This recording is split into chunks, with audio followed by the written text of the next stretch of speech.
Tak máme tu vypočítať hodnotu nasledovného výrazu. Poďme sa teda na to pozrieť.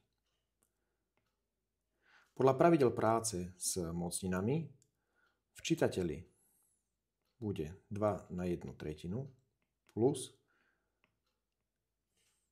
1/4. V menovateli bude 2 na 1/12. Čitateľa upravíme.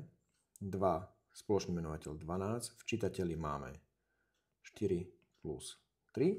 V menovateli máme 2 na 1/12. Po úprave dostávame 2 na 7/12. V menovateli 2 na 1/12. Po úprave dostávame 2 na 7/12 minus 1/12, čož je 2 na 6/12.